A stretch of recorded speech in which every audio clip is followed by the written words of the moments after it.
దేవుని పరిశుద్ధ నామమునకు సమస్తమైన మహిమ ఘనత ప్రభావాలు యేసయ్యకి మాత్రమే కలుగునుగాక. యోహాను సువార్తలో ఉన్నటువంటి కొన్ని ప్రాముఖ్యమైనటువంటి ఐయామ్ నేనే అని చెప్పబడినటువంటి సందర్భాలు ఏవైతే ఉన్నాయో అవి రోజు యోహాను సువార్తలో ఉన్నటువంటి 7 ప్రాముఖ్యమైనటువంటి ఐయామ్ నేనే, నేను మాత్రమే అని పలికినటువంటి మాటలు మనం ధ్యానం చేయడానికి ప్రయత్నం చేద్దాం. చూద్దాం. యోహాను సువార్త 6వ అధ్యాయము లేఖన భాగాన్ని ఒకసారి చదువుకుని వాక్యాన్ని ధ్యానం చేద్దాం. యోహాను సువార్త 6వ అధ్యాయము 22వ వచనం నుండి మనము 40వ వచనం వరకు వాక్య భాగాన్ని చదువుదాము. యేసుక్రీస్తు పలికినటువంటి నేనే అనేటువంటి మాటలు యోహాను భక్తుడు ప్రాముఖ్యంగా ఆయన కోట్ చేసి రాశాడు. చాలామంది అనుకోవచ్చు, ఎందుకు ఈయన ఇలా ఉపయోగించాడు, ఎందుకు నేనే అని ఈయన చెప్పడం ఏంటి, ఆయన అలా చెప్పుకోవడంలో స్వార్థం ఉంది, లేకుంటే ఆయన ఏదో కొంచెం చాలా గొప్పగా మాట్లాడుకుంటున్నాడు అన్నట్టుగా చాలామంది భావించారు. ఆయన అలా మాట్లాడుకోవడంలో అందులో అర్థం ఉంది. ఎందుకనంటే ఆయనే సృష్టికర్త, ఆయనే సర్వాధికారి, ఆయనే సమస్తాన్ని సృష్టించిన దేవుడు కాబట్టి అలా మాట్లాడడంలో తప్పు లేదు, పొరపాటు లేదు. ఇప్పుడు సర్వసాధారణంగా ఎవరైనా ఒక బిడ్డతో మాట్లాడుతూ బాబు మీ నాన్న ఎవరు అని అంటే పలానా ఆయనండి అని చెప్తాడు. ఆ తండ్రిని కూడా మనం అడిగితే ఏం చెప్తాం, మీ బిడ్డ ఎవరంటే ఈ బిడ్డేనండి, ఈ బిడ్డకు తండ్రిని నేను కూడా అంటే ఎలా ఉంటుంది, సభ్యత్వంగా ఉండదు కదా, మాట్లాడుకోవడానికి కూడా అది అసహ్యంగా ఉంటుంది కదా. కాబట్టి నేను కూడా అని చెప్పలా. అంటే దేవుళ్ళు దేవతలు అనబడిన వారు ప్రపంచంలో చాలామంది ఉన్నారు, వాళ్ళతో పాటు కూడా నేను అని చెప్పలేదు ఆయన. నేనే మనం జూమ్ మీటింగ్లో నేర్చుకుంటా ఉన్నాం ఉదయకాలం, నేను తప్ప వేరొక దేవుడు లేడు, నేనే యెహోవాను, అంతే, నేనే యెహోవాను. కాబట్టి సర్వసాధారణంగా ఇలా ఆయన చెప్పడంలో ప్రాముఖ్యమైన ఉద్దేశం ఉంది. ఇక్కడ మనం మాట్లాడుకున్నటువంటి సందర్భంలో నేనే అనేటువంటి మాటలు ఆయన ఎక్కడెక్కడ మాట్లాడాడు అంటే పాత నిబంధన గ్రంథంలోనే ఆయన మాట్లాడాడు. నిర్గమకాండము 3వ అధ్యాయంలో హోరేబు పర్వతమైనటువంటి హోరేబు దగ్గర దేవుడు ఆయనతో మాట్లాడుతున్నాడు మండుచున్నటువంటి పొదలో నుంచి. దేవుడు అన్నాడు, బాబు నువ్వు ఇశ్రాయేలీయులను విడిపించడానికి వెళ్ళవయ్యా అని చెప్పానంటే, నేను వెళ్తాను, కానీ వాళ్ళు నిన్నెవరు పంపించారు, ఆయన పేరేంటి అని అడిగితే నేనేం చెప్పాలి వాళ్ళకి అని అంటే ఆయన చెప్పిన మాట ఏంటంటే 13-14 వచనం చదువుదాం. మోషే చిత్తగించము, నేను ఇశ్రాయేలీయుల వద్దకు వెళ్ళి వారిని చూచి మీ పితరుల దేవుడు మీ వద్దకు నన్ను పంపినని వారితో చెప్పగా వారు ఆయన పేరేమి అని అడిగిన ఎడల వారితో నేనేమి చెప్పవలనని దేవుని అడిగాను. అందుకు దేవుడు, నేను ఉన్నవాడను అనువాడనై ఉన్నాను. అయాం అంతే. నేను ఉన్నవాడను, నేను ఉన్నవాడనని చెప్పు, అనువాడనని చెప్పు, నేను ఉన్నాను, అయాం, నేను దేవుడను అని చెప్పని వాళ్ళతో చెప్పమన్నాడు. అంతేకాదు యెషయా గ్రంథంలో కూడా ప్రవక్త అయినటువంటి యెషయా దేవుని గురించి ఇలా మాట్లాడాడు. 45వ అధ్యాయము 5వ వచనాన్ని చదువుతున్నాను. 45వ అధ్యాయము 5వ వచనం. నేను యెహోవాను, మరి ఏ దేవుడును లేడు, నేను తప్ప ఏ దేవుడును లేడు. తూర్పు దిక్కు నుండి పడమటి దిక్కు నుండి నేను తప్ప ఏ దేవుడుని లేడని జనులు తెలుసుకున్నట్లు నీవు నన్ను ఎరగకుండినప్పటికీ నిన్ను సిద్ధపరిచితిని. యెహోవాను నేనే, నేను తప్ప మరి ఏ దేవుడును లేడు. 48వ అధ్యాయము 11 చదువుతాను. నా నిమిత్తమే అలాగూ చేసేదను, నా నామము అపవిత్రపరచబడనేలా నా మహిమను మరెవరికి నేను ఇచ్చేవాడను కాను. యాకోబు, నేను పిలిచిన ఇశ్రాయేలు నాకు చెవియొగ్గి వినుము, నేనే ఆయనను, నేను మొదటివాడను కడపటివాడను, నేనే ఆయనను, నేనే మొదటివాడను, నేనే కడపటివాడను అని ప్రభు చెప్తా ఉన్నాడు. 15వ వచనంలో కూడా నేనే ఆజ్ఞ ఇచ్చిన వాడను, నేనే అతనిని పిలిచితిని, నేనే అతన్ని రప్పించితిని, అతని మార్గము తేజరిల్లును. అంటే ఇక్కడ చదువుకున్నటువంటి వాక్య భాగాలన్నిటిలోనూ కూడా దేవుడు ఏం చెప్తున్నాడంటే నేను తప్ప మరొకరు లేరు, నేనే దేవుడను, నేనే రక్షకుడను, నేనే సృష్టించిన వాడను, నేనే సమస్తానికి ఆధారమైన వాడను అని దేవుడు తనను గురించి తాను ఆయన చెప్పుకుంటా ఉన్నాడు. కాబట్టి ఆయన నేనే అని చెప్పడంలో ఇక్కడ మనకి ఏమి అర్థమవుతుందంటే, ఏమి వ్యక్తం చేయబడుతుందంటే ఆయన దైవత్వం వ్యక్తం చేయబడుతుంది. ఆయన దైవత్వం, దేవుడు ఆయన దైవత్వం కలిగినటువంటి వాడు. యేసుక్రీస్తు ప్రభువు భూమి మీదకి వచ్చినప్పుడు నేనే అని చెప్పడంలో ఆయన దైవత్వాన్ని చూపిస్తూ ఉన్నాడు. 6వ అధ్యాయము మనము యోహాను సువార్తలోనే మరొక మాటను మనం చదువుకుందాం. యోహాను సువార్త 8వ అధ్యాయం, యోహాను సువార్త 8వ అధ్యాయము 58వ వచనం. యేసు, అబ్రహాము పుట్టక మునిపే నేను ఉన్నానని మీతో నిశ్చయముగా చెప్పుచున్నాను. ఒకడు నా మాట వింటే నా మాట గైకొంటాడు. కాబట్టి నా మాట ప్రకారం మీరు చేయట్లేదు కాబట్టి మీరు అబద్ధికులు, మీరు అబద్ధం ఆడుతున్నారు అని యేసయ్య చెప్పాడు. అయితే మీరు నా మాట ప్రకారం చేయట్లేదు కాబట్టి మీరేమంటున్నారంటే మేము అబ్రహాము కుమారులం అని చెప్పుకుంటున్నారు వాళ్ళు. మేము అబ్రహాము కుమారులం అని. మరి అబ్రహాము కుమారులు అయితే అబ్రహాము నా మాట విన్నాడుగా, దేవుని మాట అబ్రహాము విన్నాడుగా, అబ్రహాము దేవుడు చెప్పినట్లుగా అబ్రహాము నడుచుకున్నాడు. కాబట్టి మీరు అబ్రహాము కుమారులని చెప్పడంలో నా మాట వినకపోతే మీరు అబద్ధం ఆడుతున్నారని చెప్తూ నేను అబ్రహాము కంటే ముందున్నవాడను అని చెప్పాడు. అబ్రహాము కంటే నేను ముందున్నానని చెప్పాడు. అబ్రహాం కంటే ముందున్నాడండి చెప్తే అక్కడ ఆయన పుట్టి 30 సంవత్సరాలు 32 సంవత్సరాల వయసు ఉండొచ్చు. అలాంటి వయసులో ఉన్న ఆయన నేను అబ్రహాం కంటే ముందున్నానంటే నువ్వు పుట్టి ఇంకా 30 సంవత్సరాలే కాలేదు, నువ్వు అబ్రహాం కంటే ముందున్నానని ఎలా చెప్తున్నావు అని చెప్పని ఆయన చంపడానికి రాళ్ళు తీసుకుని ఆయన చంపడానికి ప్రయత్నం చేశాడు. అంటే ఆయన ఏం చెప్తున్నాడనంటే నేను సృష్టికర్తను, నేను సమస్తాన్ని సృష్టించిన వాడను, నేను తరాల కంటే యుగాల కంటే నేనే ముందున్నవాడను అని ఆయన ప్రభువు తను తాను ప్రత్యక్షపరుచుకుంటాడు. అంటే ఆయన మానవుడిగా భూమి మీదకి రావడంలో మనల్ని రక్షించడానికి మాత్రమే శరీరాకారాన్ని ధరించుకుని వచ్చాడు. కానీ అంతకుముందు ఆయన దేవుడేగా, అంతకుముందు ఆయన రక్షకుడే కూడా ఉన్నాడుగా, ఉన్నవాడని అని చెప్పాను. ఇప్పుడు ఒక మాట అండి, మీకు ఒక ప్రశ్న. ఎవరైనా దేవుని తెలియనటువంటి ప్రజలు, అన్యజనులు ఎవరైనా దేవుని ఎరగనటువంటి వారు మీ దేవుడు ఎవరు అని అడిగారు అనుకోండి, ఏం చెప్తారు మీరు? మన దేవుని గురించి ఒక్క మాటలో చెప్పాలంటే, మన దేవుని గురించి ఒక్క మాటలో దేవుని గురించి చెప్పాలంటే ఏం చెప్తాం మనం? అన్నిటికంటే ప్రాముఖ్యంగా ప్రేమ గలవాడు, రక్షించువాడు, ఉన్నవాడు, ఇవన్నీ చెప్పడం మంచిదే, అవన్నీ ఆయనకున్న పేర్లు. కానీ అంతకంటే ప్రాముఖ్యంగా ఆయన దేవుడు అనేది రూపించకపోతే, నిర్ధారించకపోతే తర్వాత మనం ఏది చెప్పినప్పటికీ కూడా అది నిరర్ధకమే. మొట్టమొదటిగా యేసయ్యను గురించి మనం చెప్పాల్సి వస్తే ఆయన దేవుడు అని చెప్పాలి. లోకానికి యేసుక్రీస్తును ఎలాగ అనుకుంటున్నారు? అందరి దేవుల్లో ఈయన కూడా ఒకడే, అవతారాలలో ఈయన కూడా ఒకడే, లేకుంటే సృష్టిలో కూడా ఈయన కూడా ఒక భాగమే. ఆయా యుగాలలో ఆయా కాలాలలో చాలామంది మహానుభావులు అవతరించుకుంటూ వచ్చారు కాబట్టి వీళ్ళు కూడా వాళ్ళలో ఈయన కూడా ఒక్కడే, అవతారాలలో ఒక అవతారం అని లోకం అనుకుంటుంది. లోకస్తులు అలా అనుకుంటున్నారు. కానీ దేవుని గురించి, యేసయ్య గురించి చెప్పాల్సి వచ్చినప్పుడు మనం చెప్పాల్సింది, ఆయన గురించి పరిచయం చేయాల్సింది ఏంటంటే ఆయన దేవుడు అని.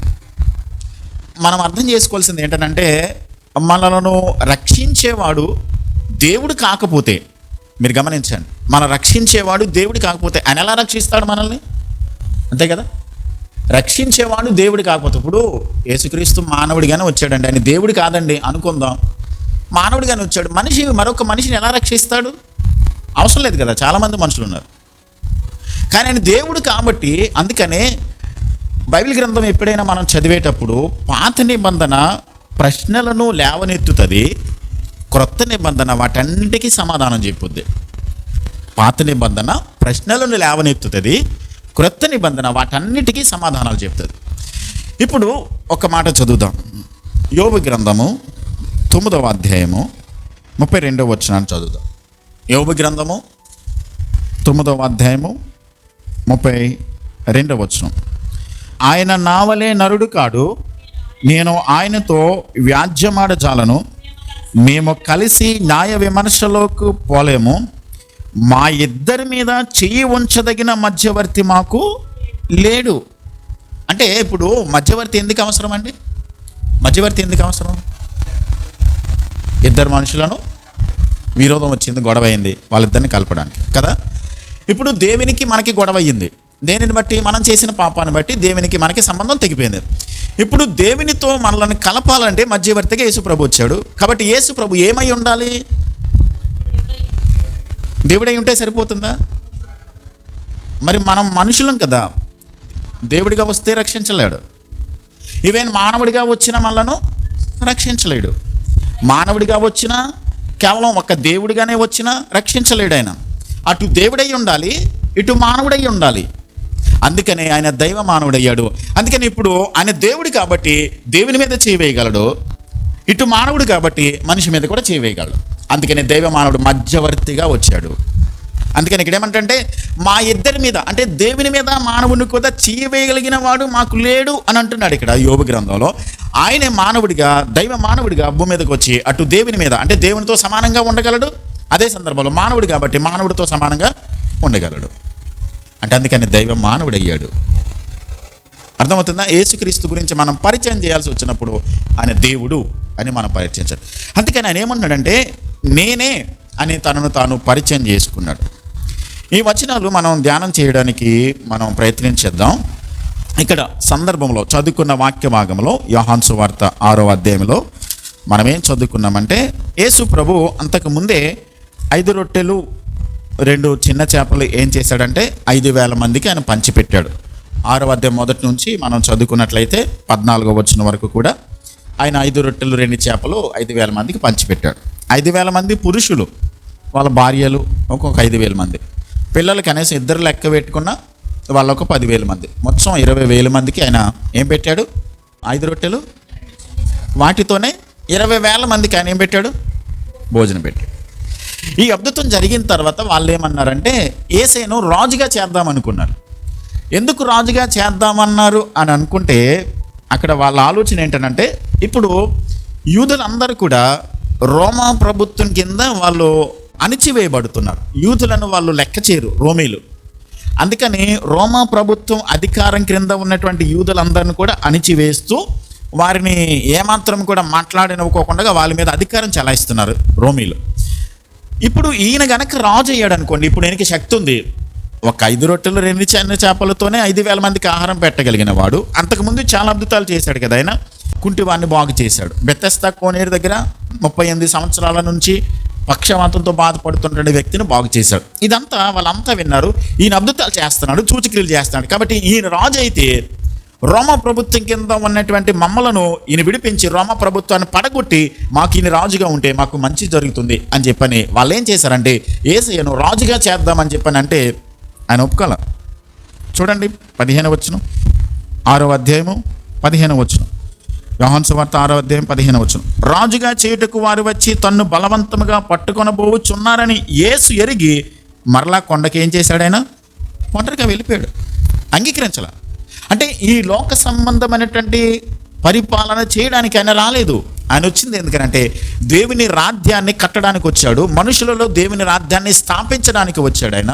ప్రతి వారు కూడా దేవుని రాజ్యాన్ని స్థాపించి ఆ రాజ్యం మీద ఆయన రాజుగా ఉండి మన హృదయాలలో రాజుగా ఉండి ఆయన పరిపాలించడానికి రాజుగా వచ్చాడు. ఆ తర్వాత ఏం జరిగిందంటే సాయంకాలం అయిన తర్వాత వాళ్ళు యేసుప్రభుని వెతుకుతూ ఉంటే ఆయన ఎక్కడ కనబడలేదు. ఆయన ఏం చేశాడంటే ఒక దోణి ఉంటే దోణి తీసుకుని గలిలయ సముద్రం దాటి అవతలకు వెళ్ళిపోయేసరికి మరలా జనసమూహం ఏం చేశారంటే అక్కడ నుంచి గలిలయ సముద్రం దగ్గరికి వచ్చి యేసుప్రభు ఇక్కడ ఉన్నాడేమో అని చెప్పని వెతికారు. అక్కడ కనబడలేదు. కొన్ని దోణుల్లో వాళ్ళు ఎక్కి ప్రయాణం చేసి అద్దరికి వచ్చేసారు, అవతలకు వెళ్ళిపోయారు. వెళ్ళిపోతే ఏమైపోయావయ్యా నువ్వు, ఎక్కడికి వెళ్ళిపోయావు నువ్వు, మేమంతా వెతుకుతున్నావు, నువ్వు ఎక్కడున్నావు అని చెప్పని ఆయన అడిగితే ఆయన అన్న మాటలు ఏంటంటే మీరు ఎందుకు వెతుకుతున్నారో తెలుసా? 6వ అధ్యాయము 25 నుండి చదువుతున్నాను. సముద్రపు అద్దరిని ఆయనను కనుగొని బోధకుడా నీవెప్పుడు ఇక్కడికి వచ్చితివని అడగగా యేసు మీరు సూచనలను చూచుట వలన కాదు కానీ రొట్టెలు భుజించి తృప్తి పొందుట వలననే నన్ను వెతకుచున్నారని మీతో నిశ్చయముగా చెప్తున్నాను. షూర్లీ, ఖచ్చితంగా నిశ్చయంగా చెప్తున్నాను. ఎందుకంటే వాళ్ళ మనసులు ప్రభువుకి తెలుసు. కాబట్టి వాళ్ళు వెతుకుతున్నది సూచక్రియలను బట్టి కాదు, ఆయన చేసిన అద్భుతాలను బట్టి కాదు. ఆయన ఎక్కడికి వెళ్తే అక్కడ ఆయన కూడా వెళ్తే ఏం దొరుకుద్ది? ఫుడ్ దొరుకుద్ది. అందుకోసం వెతుకుతున్నారు. ఈనాడు చాలామంది క్రైస్తవులు కూడా ఇప్పుడు ఒక మాట అండి, అన్యజనులంటే దేవుడు అంటే తెలియదండి వాళ్ళకి.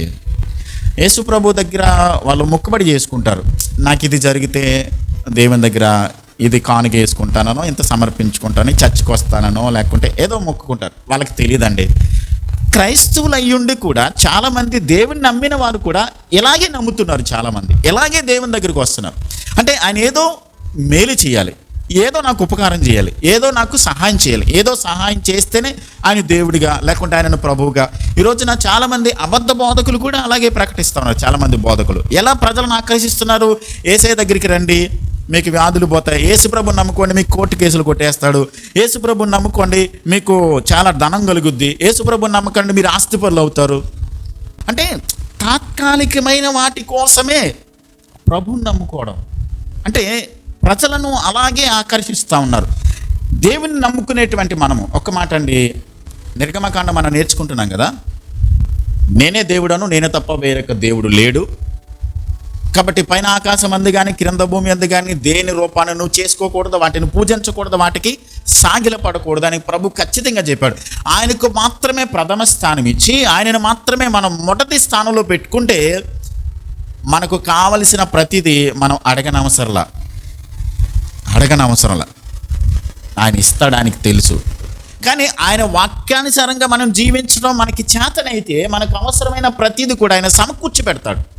అందుకనే మత్తయి సువార్త 6:33 ఏం చదువుకుంటాం? మీకు అవసరతగా ఉన్నదేదో మీ పరలోకపు తండ్రికి తెలుసు, కాబట్టి మీరు మొట్టమొదటిగా ఆయన నీతిని, రాజ్యాన్ని మీరు మొదట వెతకండి, అప్పుడు మీకు కావలసినవన్నీ కూడా ప్రభు ఏం చేస్తాడు?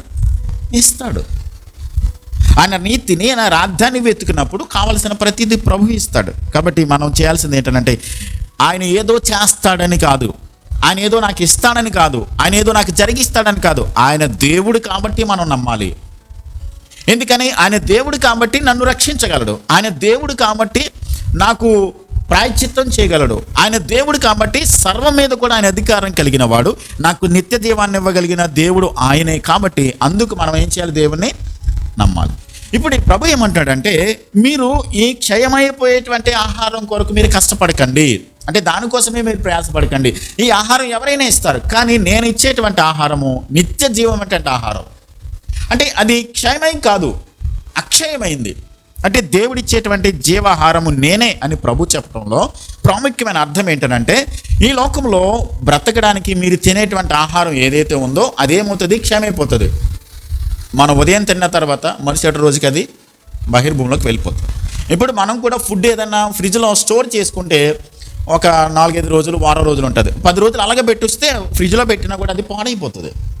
అలాగే ఈ ఆహారము క్షయమైపోతుంది. కానీ యేసయ్య ఇచ్చేటువంటి జీవాహారం ఏదైతే ఉందో అది అక్షయమైంది, అది పాడైపోయేది కాదు, అది క్షయమైనది కాదు, అది నిరంతరము ఉంటుంది అని ప్రభు చెప్పాడు. దానికోసం మీరు ప్రయాసపడండి, దానికోసం మీరు అడగండి అని ప్రభు చెప్తా ఉన్నాడు. ఇక్కడ చెప్పబడినటువంటి వాక్య భాగంలో జీవాహారము నేనే అని చెప్పడంలో ఆహారం ఏంటి, ఆయన ఇచ్చే ఆహారం ఏంటి, అది ఎలా మనకు దొరుకుద్ది, అది ఎలా మనం సంపాదించుకుంటాం, అది దేనితో మనం పోల్చి మాట్లాడుకోవచ్చు అని మనం మాట్లాడుకున్నట్లయితే కొన్ని విషయాలు చూద్దాం. జీవాహారము నేనే అని చెప్పాడు ప్రభు. నన్ను తినివాడు బ్రతుకుతాడు, నిత్యదేవాన్ని సంపాదించుకుంటాడు అని చెప్పాడు. చూడండి 49వ వచనం. మీ పితరులు అరణ్యములో మన్నాని తినను చనిపోయిరి, దీనిని తినివాడు చావకుండునట్లు పరలోకము నుండి దిగి వచ్చిన ఆహారం ఇదే, పరలోకం నుండి దిగి వచ్చిన జీవాహారమును నేనే అని చెప్పాడు ఆయన. ఇప్పుడు అరణ్యములో మన పితరులు ఏం తిన్నారు? మన్నాని తిన్నారు. మన్నా ఎవరిచ్చారు వాళ్ళకి? దేవుడే ఇచ్చాడు. ఎక్కడి నుంచి ఇచ్చాడు? ఆకాశం నుంచి మాత్రం ఇచ్చాడు, పరలోకం నుంచి కాదు, ఆకాశం నుంచి ఇచ్చాడు. ఇశ్రాయేలీయులు తిన్నటువంటి మన్నా ఏదైతే ఉందో అది ఆకాశం నుంచి దేవుడు కురిపించాడు.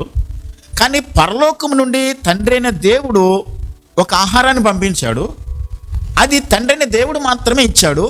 ఆహారం ఎవరంటే నేనే అని చెప్తున్నాడు ఆయన. ఆ జీవాహారం నేనే, ఆ జీవాహారము నేనే అని చెప్తూ ఈ జీవాహారాన్ని ఎవడైతే తింటాడో వాడు నిత్యము జీవించి ఉంటాడని ప్రభు చెప్పాడు. చూడండి, మనం 57 నుండి చదువుతున్నాను. జీవము గల తండ్రి నన్ను పంపెను గనుక నేను తండ్రి మూలముగా జీవించినట్టే నన్ను తినువాడును నా మూలముగా అంటే ఆ జీవాహారాన్ని ఎవరైతే తింటారో వారు నిరంతరం ఏం చేస్తారు? జీవిస్తారు. అసలేంటి జీవాహారం? ఏంటి ఆయన తినమని చెప్తుంది? ఈ 6వ అధ్యాయంలో 52వ వచనం నుండి 64వ వచనం వరకు ఉన్నటువంటి వాక్య భాగంలో తప్పుగా అర్థం చేసుకున్నారు. చాలా రాంగ్ ఇంటర్ప్రిటేషన్ చేశారు. అంటే తప్పు భావంలోకి తీసుకుని వెళ్ళారనమాట. వాళ్ళు ఏమన్నారంటే జీవాహారము నేనే అని చెప్పుకుంటూ నా శరీరం తినే నా రక్తము త్రాగువాడే నిత్యదేమ గలవాడు అని చెప్పాడు. కాబట్టి మనము రొట్టె ద్రాక్షారసంలో పాలు పొందితే చాలు, మనం పరలోకానికి వెళ్ళిపోతామని చెప్పారు.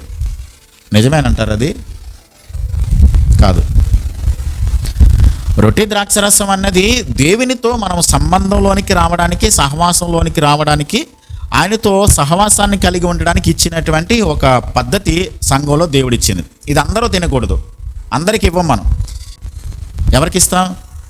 బాప్తిసం పొంది రక్షింపబడిన వాళ్ళకి మాత్రం. రొట్టె ద్రాక్షరసంలో పాలు పొందడం వల్ల మీరు పరలోకానికి వెళ్ళిపోతారన్నది అబద్ధ బోధ ప్రపంచంలో జరుగుతుంది అని దాని గురించి చెప్పట్లా. ఇప్పుడు ప్రభు ఏమంటున్నాడంటే, దేని గురించి చెప్తున్నాడంటే నన్ను తినువాడు నిత్యదేమ గలవాడు నిరంతరం జీవించి ఉంటాడు అని చెప్పినటువంటి దానిలో యేసుక్రీస్తు ఏమై ఉన్నాడనంటే దేవుని వాక్యమై ఉన్నాడు.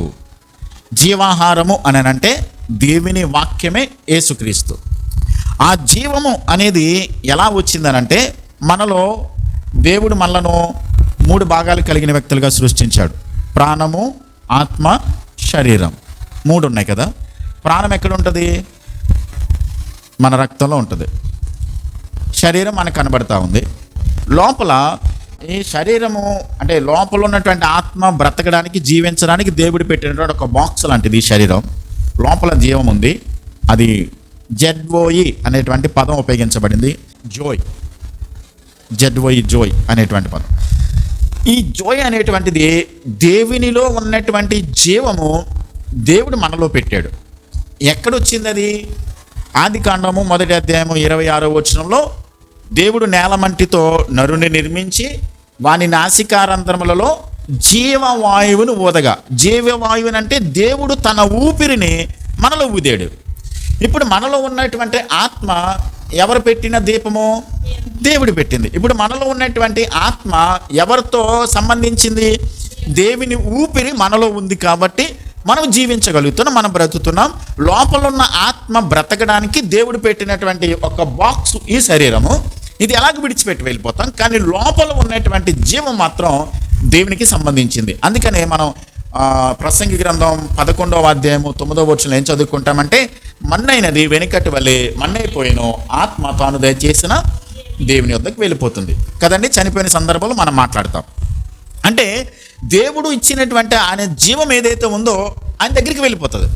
ఇప్పుడు భూమి మీద ఉండగా ఆయన నమ్మారనుకోండి, ఆ జీవం ఎక్కడికి వెళ్తుంది? ఆయనతో పాటు ఉండడానికి పరలోకానికి వెళ్తుంది. భూమి మీద ఉండగా ఆయన నమ్మలేదనుకోండి, ఆ జీవం ఎక్కడికి వెళ్తుంది? నరకానికి వెళ్తుంది. దేవునికి మరణం లేదు, మన ఆత్మకు మరణం లేదు. మన శరీరానికి మరణం ఉంది, కానీ మన ఆత్మకు మరణం లేదు. ఎందుకని? ఆయన జీవం కలిగిన దేవుడు కాబట్టి, ఆయన బ్రతికి ఉన్న దేవుడు కాబట్టి ఆ జీవాన్ని మనలో పెట్టాడు. మనం జీవించి ఉన్నాము. మనం ఎప్పుడు జీవించి ఉంటాము?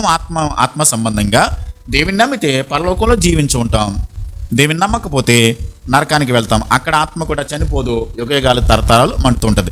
ఇప్పుడు ఏమైందనంటే మనిషి చేసినటువంటి పాపము ద్వారా ఏదైనా తోటలో ఆదాముతో దేవుడు ఏం చెప్పాడంటే నిత్యముగా పండు తిను దినమన నీవు చస్తావని చెప్పాడు. చచ్చిపోవడం అంటే వాళ్ళు చచ్చిపోయారు, వెంటనే చనిపోలే, భౌతిక సంబంధంగా చనిపోలేదు. ఎలా చనిపోయారు? వాళ్ళు ఆత్మ సంబంధంగా చనిపోయారు. అంటే దేవునికి వాళ్ళకు ఉన్న సంబంధం తెగిపోయింది. ఆదాము ముక్కు ద్వారా దేవుడు జీవవాయువుని ఊదాడు కదా, నాసికా రంధ్రాల ద్వారా. ఆయనలో ఉంటే జీవం దేవునితో కనెక్ట్ అయి ఉన్నప్పుడు మాత్రమే మన ఆత్మ బ్రతుకుతుంది. ఎప్పుడైతే దేవుని నుండి సెపరేట్ అయ్యిందో ఇది ఆత్మ సంబంధంగా చచ్చిపోతుంది. మనిషిగా మనం బ్రతుకుతూనే ఉంటాం, పనులు చేస్తాం, ఉద్యోగాలు చేస్తాం, వ్యాపారాలు చేస్తాం, అన్నీ చేస్తాం, కానీ మన ఆత్మ దేవునితో కనెక్టింగ్ లేకపోతే చనిపోయింది. అందుకని ప్రభు ఏం చేశాడంటే చనిపోయిన మన ఆత్మను మరలా బ్రతికించడానికి ఎఫెసీ పత్రిక 2వ అధ్యాయం 1వ వచనం ప్రకారం మీరు మీ పాపముల చేత అపరాధముల చేత చచ్చిన వారే ఉండగా, ఎక్కడ చచ్చిపోయాం మనం? బ్రతికే ఉన్నాం కదా, జీవిస్తున్నాం కదా, మాట్లాడుతున్నాం కదా, పనులు చేస్తున్నాం కదా. అంటే దేవునితో మనకు ఉన్నటువంటి సంబంధం ఏమైపోయింది? తెగిపోయింది. మరలా తిరిగి బ్రతికించడానికి యేసయ్య మధ్యవర్తిగా వచ్చాడు. ఆ సిలువలో ప్రాణం పెట్టడం ద్వారా దేవునికి మనకు ఉన్నటువంటి ఆ యొక్క పాపాన్ని తీసివేసి దేవునితో మనల్ని ఏం చేశాడంటే కనెక్ట్ చేశాడు. ఇప్పుడు దేవునితో ఎప్పుడైతే మనం కనెక్ట్ అయ్యామో, మన పాపము ద్వారా విడిపించబడి విమోచింపబడిన తర్వాత, ఆ తర్వాత ఏం చేయాలనంటే మన ఆత్మ జీవిస్తూ ఉండాలనంటే మనం బ్రతికించబడ్డాం. మనం బ్రతకాలంటే ఏం చేయాలి? ఆహారం కావాలి. ఆహారం ఏది? దేవుని వాక్యం. నన్ను తినివాడు అంటే దాని అర్థం ఏంటంటే ఆయనను మొట్టమొదటిగా విశ్వాసం ఉంచాడు. అంటే వాక్యమై ఉన్నటువంటి దేవునిని మనం నమ్మడం, వాక్యమైనటువంటి దేవునందు విశ్వాసం ఉంచడం, ఆయనలో బ్రతికించబడిన తర్వాత ఆ దేవుని వాక్యమైనటువంటి ఈ వాక్యమును మనం ఏం చేయాలంటే తినడం అంటే అర్థం ఏంటండి? తినడం అంటే అర్థం ఏంటి? చదవడం, ఓకే. ఇంకా ధ్యానించడం, ఇంకా ఏం చేయొచ్చు? దేవుని వాక్యాన్ని తినడం అంటే అర్థం ఏంటంటే దేవుని వాక్యాన్ని చదువుతూ ధ్యానిస్తూ ఆ వాక్యం మీద విశ్వాసం ఉంచడం, నమ్మడం. ఇప్పుడు వాక్యాన్ని చదివామండి, చదివిన దానిని విశ్వాసం ఉంచలేదు, దానివల్ల బ్రతుకుతామా మనం? విశ్వాసం ఉంచువాడే నిత్య జీవం గలవాడు. విశ్వాసం ఉంచువాడు దేనిని విశ్వాసం ఉంచాలి? వాక్యాన్ని. వినటం వలన విశ్వాసం కలుగుతుంది. అంటే దేవుని వాక్యాన్ని వినడం ద్వారా, దేవుని వాక్యాన్ని చదవడం ద్వారా విశ్వాసం కలుగుతుంది. ఆ విశ్వాసము దేని మీద ఉంచాలి మనం? దేవుని వాక్యం మీద. అంటే వాక్యం ఎవరన్నమాట? యేసయ్య. కాబట్టి జీవాహారము నేనే అని చెప్పడంలో అర్థం ఏంటంటే వాక్యాన్ని చదువుతున్నప్పుడు, వాక్యాన్ని ధ్యానిస్తున్నప్పుడు మనకి విశ్వాసం కలుగుద్ది. ఆ విశ్వాసము దేవుని వాక్యం మీద ఉంచడం వల్ల ఇప్పుడు యేసయ్య ద్వారా మనం ఏం చేయబడుతున్నామంటే జీవిస్తామన్నమాట. అది అని చెప్తున్నది. కాబట్టి యేసునందు విశ్వాసం ఉంచడం, వాక్యం మీద నమ్మకం ఉంచడం, ఏదైతే దేవుడు మనతో మాట్లాడుతున్నాడో, ఏదైతే తన వాక్యం ద్వారా దేవుడు మనల్ని హెచ్చరిస్తున్నాడో, ఏదైతే చేయమని చెప్తున్నాడో, ఏదైతే చేయొద్దని చెప్తున్నాడో దానిని చేయకుండా, దానిని చేయమన్న దానిని చేసినప్పుడు, చేయొద్దన్న దానిని విడిచిపెట్టినప్పుడు అప్పుడు మాత్రమే మనం ఏం చేస్తాం? జీవిస్తాం, బ్రతికి ఉంటాం. అందుకనే 119వ కీర్తన 50వ వచనంలో దావీదు ఏమంటాడంటే నీ వాక్యమే నన్ను బ్రతికించింది. జీవింపచేస్తుంది వాక్యం. మన ఆత్మ జీవింపచేస్తుందండి. మన ఆత్మ బ్రతకడానికి వాక్యం కావాలి, వాక్యాన్ని చదవాలి. అందుకని యేసుక్రీస్తు ప్రభువును సాతాను వచ్చి శోధించినప్పుడు ఆయన చెప్పిన మాట ఏంటంటే ఈ రాళ్ళు రొట్టెలగునట్లుగా చేసుకుని తినొచ్చు కదా, నువ్వెందుకు ఆకలితో ఉంటావు అని చెప్పని సాతాను అంటే ప్రభు అన్న మాట ఏంటి? మనుషుడు రొట్టె వలన మాత్రము కాదు, దేవుని నోట నుండి వచ్చి ప్రతి మాట వలన జీవిస్తాడు. అంటే దేవుని వాక్యమే మనల్ని ఏం చేస్తుంది? జీవింపచేస్తుంది, బ్రతికింపచేస్తుంది. మన ప్రతి పరిస్థితిలో కూడా మనకు సహాయం చేయగలిగినది, మనలో ఆ విశ్వాసాన్ని కలిగించగలిగినది, మనలో నమ్మకాన్ని కలిగించగలిగినది, మనలో విశ్వాసం ఉంచి స్థిరపరచగలిగినది దేవుని వాక్యమే. యోహాను సువార్త 3వ అధ్యాయము 36వ వచనాన్ని ఒకసారి చదువుదాం చూడండి. యోహాను సువార్త 3వ అధ్యాయము 36వ వచనం. కుమారుని యందు విశ్వాసం ఉంచువాడే నిత్య జీవము గలవాడు, కుమారునికి విధేయుడు కానివాడు జీవము చూడడు, దేవుని ఉగ్రత వాని మీద నిలిచి ఉండును. కుమారుని యందు విశ్వాసం ఉంచువాడు అంటే కుమారుడు అంటే ఎవరు? జీవాహారం అని చెప్పినటువంటి యేసుక్రీస్తు అయి ఉన్నటువంటి వాక్యం. ఆ వాక్యం మీద మనం ఏం చేసాం? విశ్వాసం ఉంచామనుకోండి. విశ్వాసము ద్వారా మనం ఏమవుతామంటే నిత్య జీవాన్ని సంపాదించుకుంటాం. విశ్వాసం ఉంచేవాడే నిత్య జీవాన్ని స్వతంత్రించుకుంటాడు. కాబట్టి జీవాహారము నేనే అని ప్రభు చెప్పడంలో ఏంటంటే మనల్ని బ్రతికించేది ఆయన, మనల్ని జీవింపచేసేది ఆయనే. అందుకనే యేసుక్రీస్తు ప్రభు ఎక్కడ పుట్టాడనంటే బెత్లెహేములో పుట్టాడు కదండి. బెత్లెహేములో పుట్టాడు. బెత్లెహేము అనేది 2 పదాల కలయిక. బేత్ అంటే ఇల్లు, లహేం అని అంటే రొట్టెలని అర్థం. బేత్ అంటే ఇల్లు అరబిక్లో, లహీం అని అంటే రొట్టెలు అన్నమాట. రొట్టెలు ఇల్లు ఆయన పుట్టింది. కాబట్టి ఆ రొట్టు మనల్ని ఏం చేస్తారంటే మనం క్షయమైనటువంటి ఆహారం ఇది కొంతకాలం జీవింపచేస్తుంది. సర్వసాధారణంగా ఇప్పుడు మనం పక్షులు ఏదైనా కొంతమంది పావురాలు మేపుతూ ఉంటారు, కొంతమంది పక్షులు మేపుతూ ఉంటారు కదా. మనము పక్షులు మేపేటువంటి ప్రతి వాళ్ళు కూడా చెక్క చిత్రి పట్టిన తర్వాత వచ్చిన పొట్టు ఉంటుంది చూసాడా, రజనం, అది పట్టుకుని వెళ్ళేయండి, తింటదా? తిందో. ఏమేస్తే తింటుంది? గింజలు మాత్రమే తింటుంది. దానికి కనీసం వివేకం ఉంది, ఇది పొట్టి, ఇది తినకూడదు, ఇది నాకు క్షేమం కాదని. గింజలు వేస్తేనే తింటూ ఉంటుంది. కానీ ఈ రోజున చాలామంది క్రైస్తవులు కూడా ఏం చేస్తున్నారో తెలుసా అండి? పొట్టు తింటున్నారు, వాక్యం తినట్లా, గింజలు తినట్లా. దేవుడిచ్చేటువంటి జీవాహారం ఏంటంటే బ్రతికింప చేసేది గింజలు మాత్రమే, జీవాహారము వాక్యం మాత్రమే. కానీ చాలామంది క్రైస్తవులు వాక్యాన్ని తినట్లా, పొట్టుని తింటున్నారు. అందుకని మొదటి కీర్తనలో మనం చదువుకుంటాం, యెహోవా ధర్మశాస్త్రం నందు ఆనందించుచు దేవారాత్రము దాన్ని ధ్యానించువాడు నీటి కాలువల యోరను నాటబడిన చెట్టు వలె ఫలాలు ఇస్తాడు. అయితే దుష్టుడు గాలి చెదరగొట్టు. పొట్టులో జీవం ఉందా? చెట్టులో జీవం ఉందా? స్థిరంగా ఉంటుంది చెట్టు, ఫలాలు ఇస్తుంది. అంటే ధర్మశాస్త్రాన్ని, దేవుని వాక్యాన్ని ధ్యానించేవాడు జీవం కలిగిన వాడిగా ఉంటాడు, స్థిరంగా ఉంటాడు, ఫలాలు ఫలిస్తాడు. వాక్యాన్ని తిననటువంటి వాడు పొట్టి వలె జీవం లేని వాడిగా ఎగిరిపోతాడు.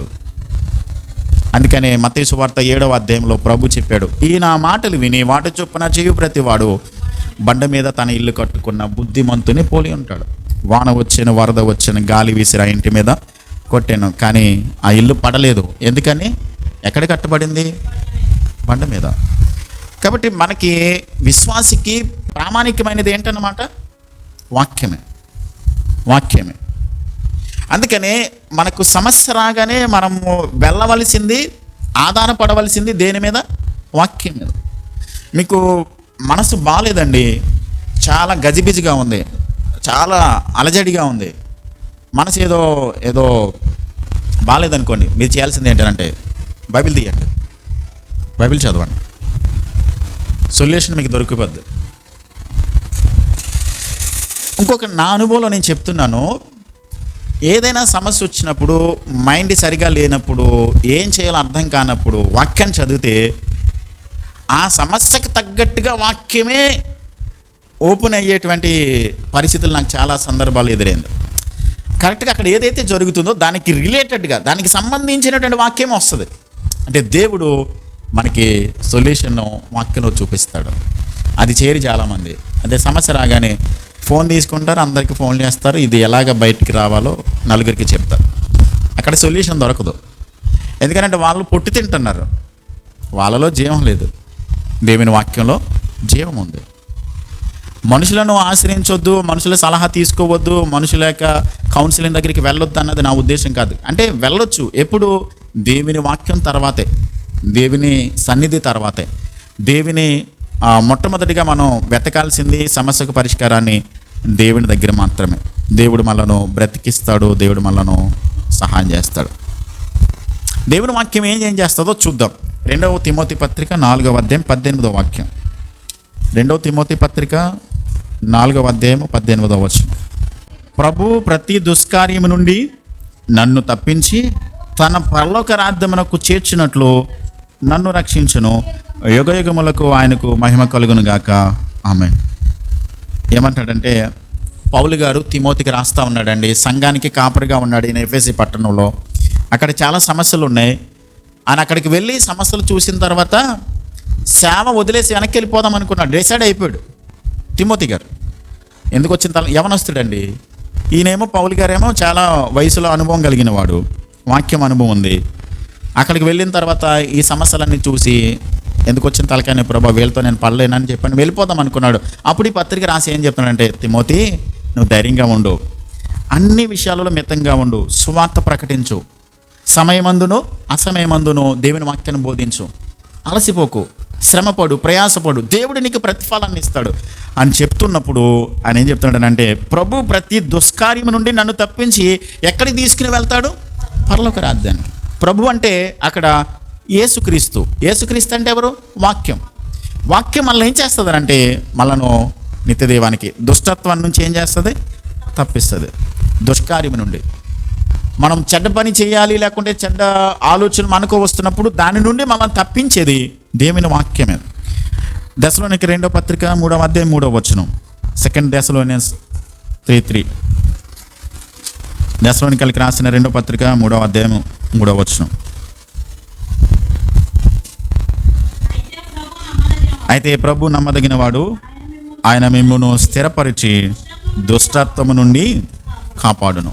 కింద 3 అని అంకె వేసి, దుష్టుని నుండి, అపవాది నుండి మనల్ని తప్పించేది ఎవరు? దేవుడు, దేవుని వాక్యం. దుష్టుడు పొంచి ఉన్నాడు మనల్ని పడగొట్టడానికి. దుష్టుడు పన్నాగాలు వేసుకున్నాడు, వాడు ఎలాగైనా సరే మనల్ని కూలగొట్టడానికి, వెనకలాగేయడానికి. అయితే ఆ దుష్టుని మార్గంలో నుండి మనల్ని తప్పించగలిగింది ప్రభు మనల్ని తప్పిస్తాడు. 1 యోహాను పత్రిక 5వ అధ్యాయం 18వ వచనం. 1 యోహాను పత్రిక 5వ అధ్యాయము 18వ వచనం.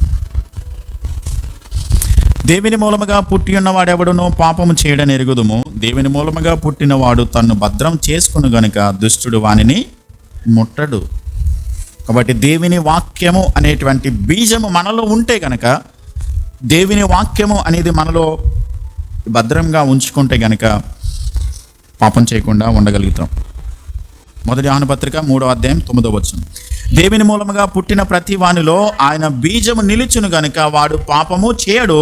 వాడు దేవుని మూలంగా పుట్టినవాడు గనుక పాపము చేయజాలడు. పాపం చేయకోకుండా మనల్ని భద్రం చేసేది దేవుని వాక్యం అండి, దేవుని వాక్యం. కాబట్టి మనం ఏం చేయాలనంటే, చెడ్డ ఆలోచనలు, చెడ్డ తలంపులు, ఏదో దేవుని వాక్యానికి వ్యతిరేకమైన ఆలోచనలు వస్తున్నప్పుడు మనం చేయాల్సింది ఏంటంటే, వెంటనే ఆ రోజు చదివిన వాక్యాన్ని మీరు గుర్తు చేసుకోండి. చెడ్డ ఆలోచనలు వస్తున్నాయండి, చెడ్డ తలంపులు వస్తున్నాయి, ప్రేరేపణలు వస్తున్నాయి. అలాంటి సందర్భాల్లో చేయాల్సింది ఏంటంటే, మీరు అంతకుముందు చదివిన వాక్యం కానీ, లేకుంటే ఆ రోజు చదివిన వాక్యం కానీ మీరు గుర్తు చేసుకోండి.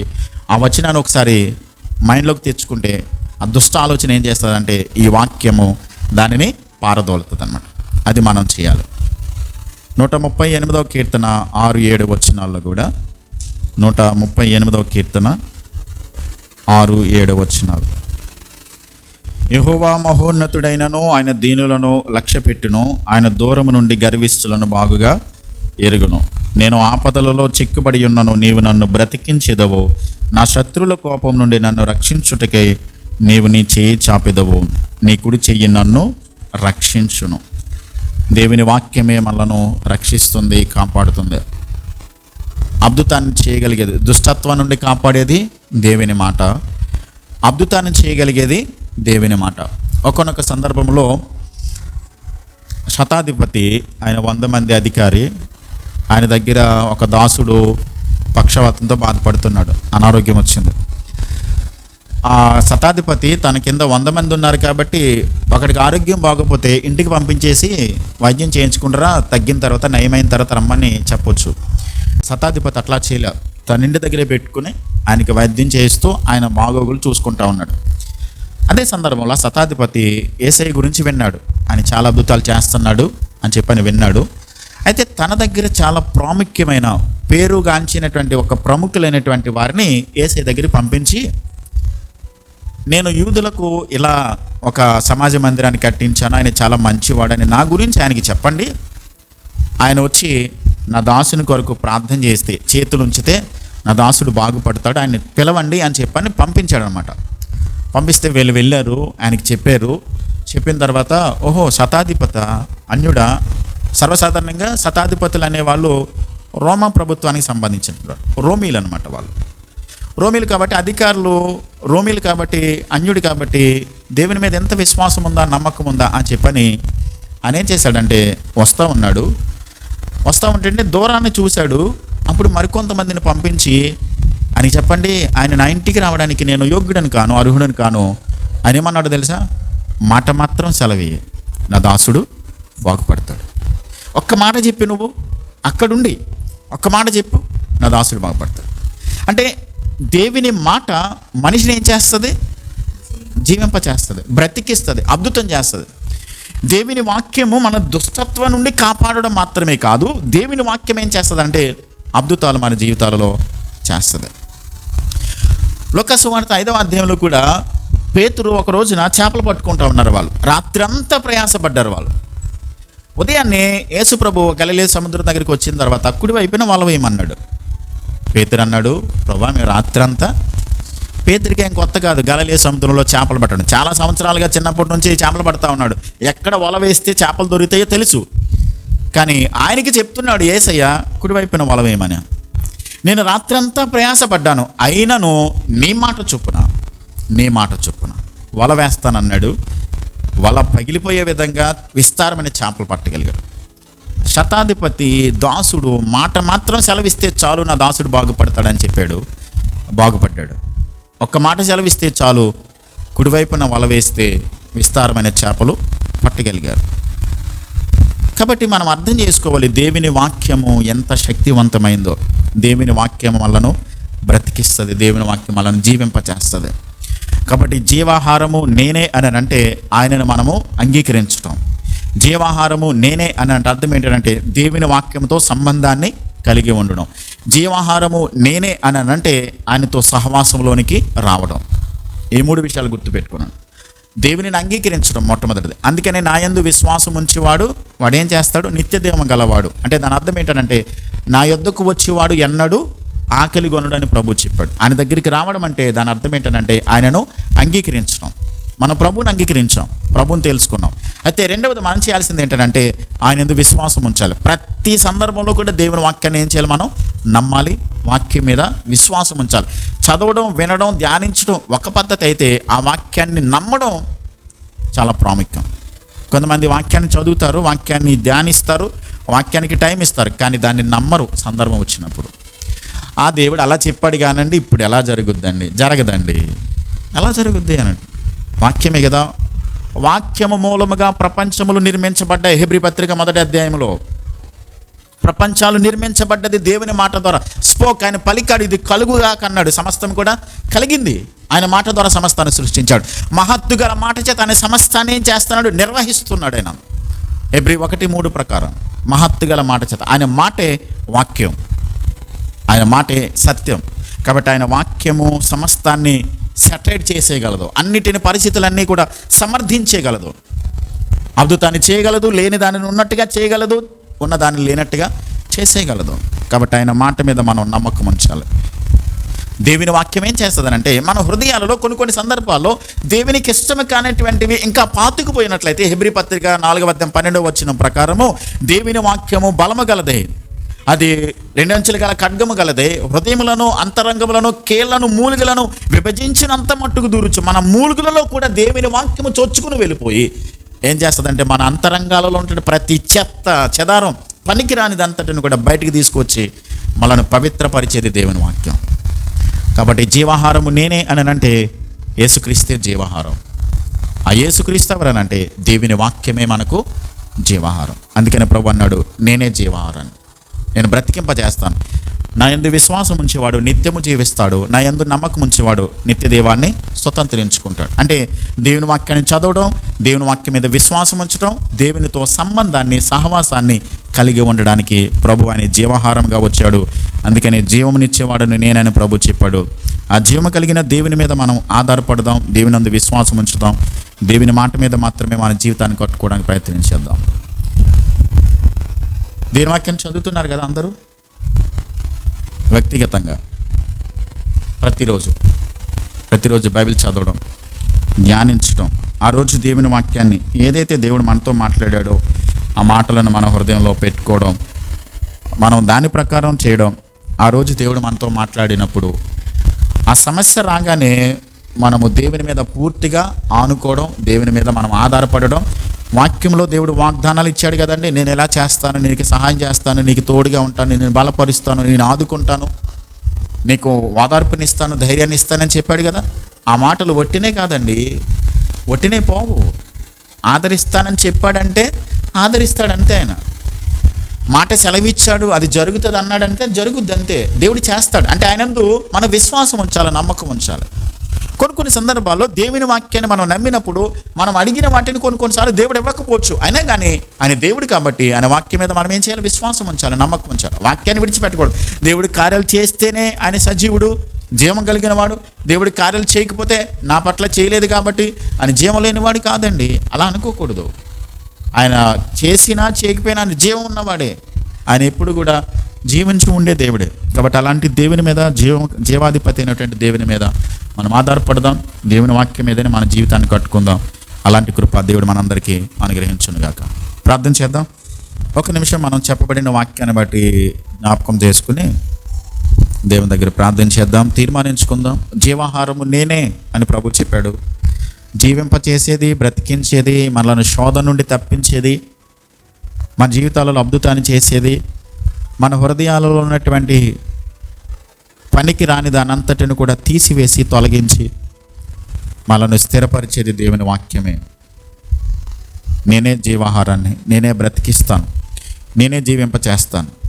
ఆయన వాక్యమందు విశ్వాసం ఉంచేవాడు ఎల్లప్పుడూ జీవిస్తాడు, నిత్య దేవాన్ని స్వతంత్రించుకుంటాడు. ఆయనతో సహవాసం చేసేవారు నిజ దేవాన్ని స్వతంత్రించుకుంటారు.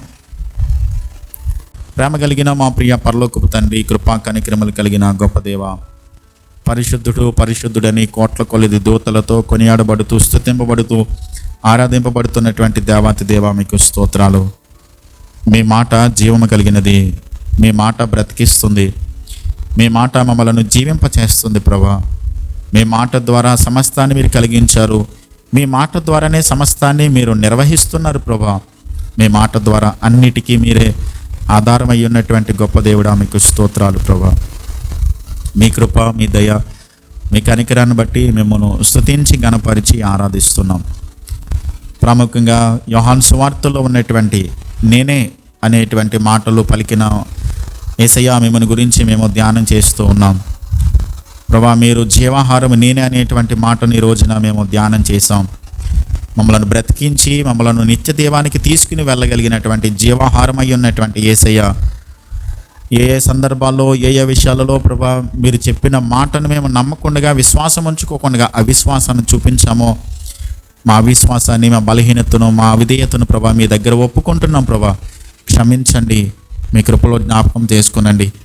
మీ మాట ద్వారా అద్భుతాలు జరుగుతాయని, మీ మాట ద్వారా పరిస్థితులు సమర్థించబడతాయని, మీ మాట ద్వారా ఏ పరిస్థితినైనా సరే తండ్రినైనా మీరు చేయగలిగినటువంటి గొప్ప దేవుడు అని, మా శ్రమలలో మాకు ఓదార్పు, మా నిందలలో మా అవమానాలు ఎదురైనప్పుడు మమ్మలను స్థిరపరిచేది, బలపరిచేది మీ మాటలే కనుక మీ మాటలను మేము ధ్యానిస్తూ, మీ మాటల మీద విశ్వాసం ఉంచుతూ, మీ వాక్యం మీద మేము ఎక్కువ ప్రాధాన్యత చూపిస్తూ ప్రభా మీ వాక్యంతో సమయాన్ని గడపడానికి మీ కృపనివ్వండి, దయ చూపించండి.